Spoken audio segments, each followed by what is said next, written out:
अब ल अब मामुले कथा सुनाउनुहुन्छ। ल यस्तो छ कथा यो।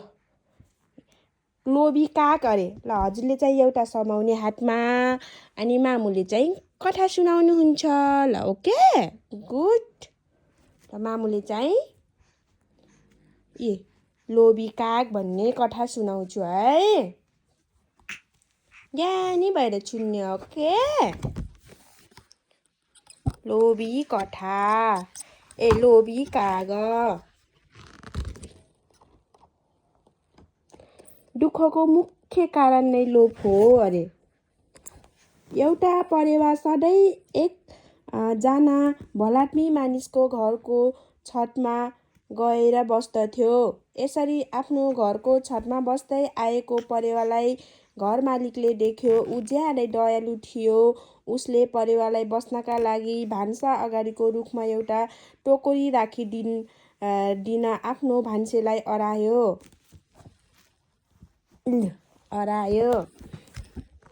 आएको पनि छ नि त ल।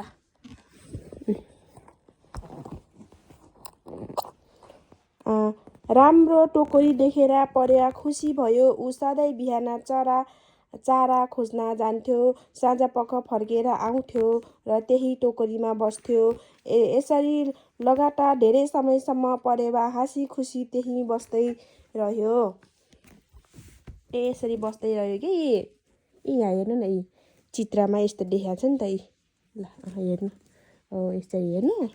अनि त्यसपछि एकछिन अब आएको पेज पढेर सुनाउँछु कि आएको पेज सुनाउँछु क्या म। एकछिन त्यो लिँदै गर्नु न। आएको पेज सुनाउँछु। अनि एक दिन एउटा कौवा भान्साको नजिक त्यही रुखमा आएर बस्यो। त्यहाँबाट भान्सा कोठामा सबै कुरा छर्लङ्ग देखिन्थ्यो। उसले भान्सामा हेर्यो। त्यहाँ उसले माछा मासु तथा अरू धेरै खानेकुराका परिकार देख्यो। भान्सामा रहेको मासु देख्ने बित्तिकै उसको मुखमा पानी रसायो। उसले सोच्यो आहा कति मिठा स्वादिष्ट खानेकुरा। यति स्वादिष्ट खानेकुरा त मैले कहिल्यै खान पाएको छैन। कौवाको दिमागमा यस्ता विचार खेलिरहेकै समयमा उसले परेवालाई देख्यो। चलाक कौवा एउटा योजना बनायो। परेवा भुर्र उडेर चारा खोज्न जानै लागेको बेला कौवा पनि उडेर परेवाको नजिक पुग्यो। के भयो? आफ्नो सामुन्ने कौवालाई देखेर परेवाले सोध्यो, ए कौवा दाइ, हाम्रो आहार त एकै किसिमको होइन। तपाईँ यहाँ के खोज्दै हुनुहुन्छ? ओहो, हाम्रो खानपिन मिल्दैन तापनि म तिमीलाई धेरै मन पराउँछु। आऊ हामी दुवै असल मित्र बनौँ र एकै किसिमको आहार खाऊँ, चलाक कौवाले भन्यो। परेवा निकै सज्जन थियो। उसले कौवाको झुटो कुरामा विश्वास गर्यो। यसरी भेट भएछन् के कौवा र परेवाको यसरी भेट भएछन्। यसरी भेट भएछन् कौवा र परेवा। अनि परेवाले कौवाको बात विश्वास गरेछ। त्यसपछि के हुन्छ म आएको पेजमा पढ्दैछु छोरी। त्यस दिनदेखि परेवा र कौवा सधैँ चारा खोज्न र खान थाले। हरेक दिन बिहान उनीहरू चराको खोजीमा जान्थ्यो। यसरी खोज्न जान्थ्यो रे कि यता हेर्नु नि। यसरी खोज्न जान्थ्यो रे। अब म फेरि आएको पेज पढाउँछु है। परेवा र कौवालाई सधैँ एकसाथ देखेर भान्सेलाई लाग्यो यी दुई मिल्ने मित्र रहेछन्। दुवैजना सँगै बसुन् भनेर उसले कौवाका लागि पनि एउटा टोकरी राखिदियो। कौवाले देखावटी खुसी प्रकट गर्दै परेवालाई भन्यो, ओहो, अब हामी सधैँ सँगै बस्न पाउने भयौँ। अब तिम्रो हेरचाह म गर्छु, मेरो हेरचाह तिमी गर्नु भनेछन् के कौवाले परेवालाई। परेवाले कौवालाई धन्यवाद दियो। उसलाई यो कौवाको मन पापी छ र यसले कुनै खराब योजना बनाएको छ भन्ने कति पनि थाहा थिएन। थाहा भएन रे के कौवा दाइले त्यस्तो सोचेछ भनेर। परेवा दाइलाई थाहा भएन छ। कौवा दाउले त्यस्तो नराम्रो नेगेटिभ सोच्नु भएको रहेछ नि त छोरी। ल है म पढ्दैछु हेर्नुहुन्छ। कौवा दाइ हो कि यो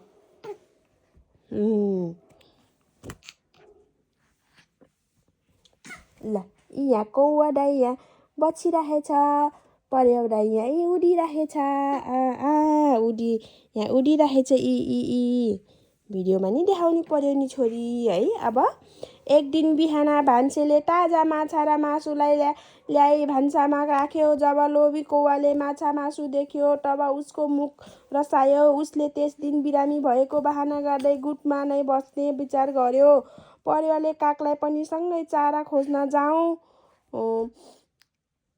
जाउँ भन्यो तर लोभी कागले सन्चो नभएको तर पेट दुखेको बहाना गर्यो। उसले परेवालाई तिमी मात्र जाऊ भन्यो। परेवा पनि कम चलाक थिएन। लोभी कौवाको दिमागमा कुनै लोभी योजना चलिरहेको छ कि भन्ने उसले शङ्का गर्यो।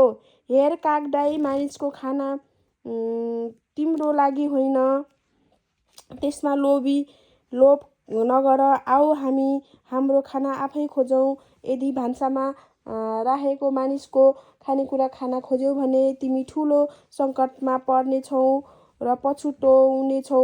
बढी लोभी नबन भनेछन् के परेवाले कौवा दाइलाई। परेवाले यसरी सम्झाउँदा पनि कौवाले मानेनन्। उसले मन नै सोच्यो, यति मिठो र स्वादिष्ट खानेकुरा भान्सामा हुँदाहुँदै मलाई किन चारा खोज्न जानु पर्यो। उसले आफूलाई सन्चो छैन भनी परेवालाई ढाँट्यो। त्यस दिन परेवा एक्लै चारा खोज्न गयो। त्यो दिन परेवाले एक्लै जाने निर्णय गर्यो। के अरे काग दाइले मलाई सन्चो छैन, म जान्न, तिमी मात्रै जाऊ भनेर भन्नेछ नि त। अनि परेवा एक्लै गएछन् चारा खोज्न छोरी।